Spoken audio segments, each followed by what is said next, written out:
En général, le rythme des mises à jour des applications était de 1 à 2 fois par an. Et ceci est dû à la façon dont les applications étaient historiquement développées, intégrées et déployées. Pour accélérer ce rythme, le CI/CD intervient avec un ensemble de pratiques et d'outils qui permettent d'automatiser toutes ces étapes. Bienvenue sur notre chaîne, nous c'est DJ Cactus, et ici on parle d'IT, de high-tech et de transformation digitale. Et aujourd'hui, on va parler du CI/CD. Allez, c'est parti.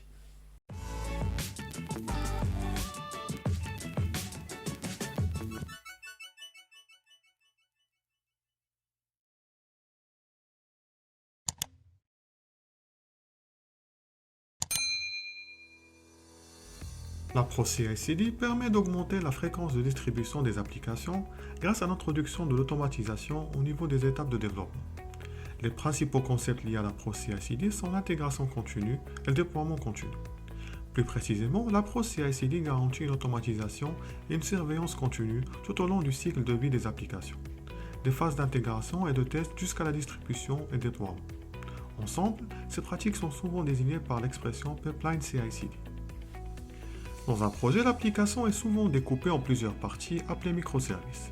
Et chaque développeur s'occupe d'une partie et pousse ses modifications, ce qui peut provoquer un conflit avec les autres développeurs ou des erreurs dans l'application.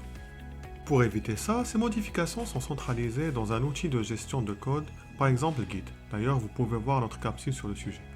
Ensuite, ce code modifié va déclencher une série d'actions, entre parenthèses la pipeline CI/CD, en fonction du langage de programmation qui commence par la compilation du code source, c'est-à-dire créer un build ou un exécutable de l'application.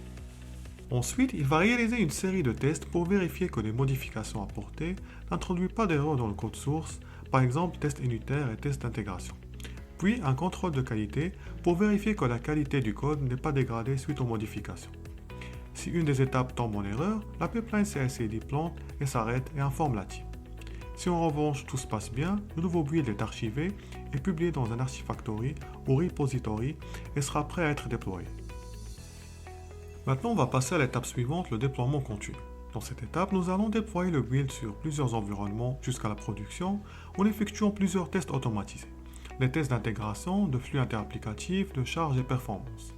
Le déploiement est selon la technologie utilisée. Cloud, container, machine virtuelle, Kubernetes, etc.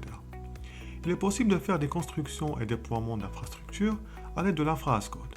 D'ailleurs, dites-nous en commentaire si vous voulez qu'on fasse un sujet sur l'infra as code. Pour résumer, l'intégration continue et le déploiement continu permettent aux développeurs d'ajouter facilement des fonctionnalités et les pousser jusqu'en production à l'aide d'un processus automatisé et rapide qui permet de construire et de packager son application et la déployer tout en effectuant les tests nécessaires. Comme nous l'avons vu, les tests prennent une grande partie de la chaîne de la CI/CD, car il faut impérativement repérer une erreur avant d'ajouter cette fonctionnalité en production. Avec cette automatisation et l'itération qu'apporte l'agilité, on facilite l'arrivée des nouvelles fonctionnalités en production et on répond à une grande partie des problématiques DevOps qu'on a déjà évoquées dans une vidéo. Je vous laisse le lien si vous ne l'avez pas encore vu. Voilà, nous sommes arrivés à la fin de cette vidéo. N'hésitez pas à nous dire dans les commentaires ce que vous pensez du CI/CD et surtout de vous abonner à notre chaîne, ça nous aide énormément. Merci et à bientôt dans une nouvelle vidéo.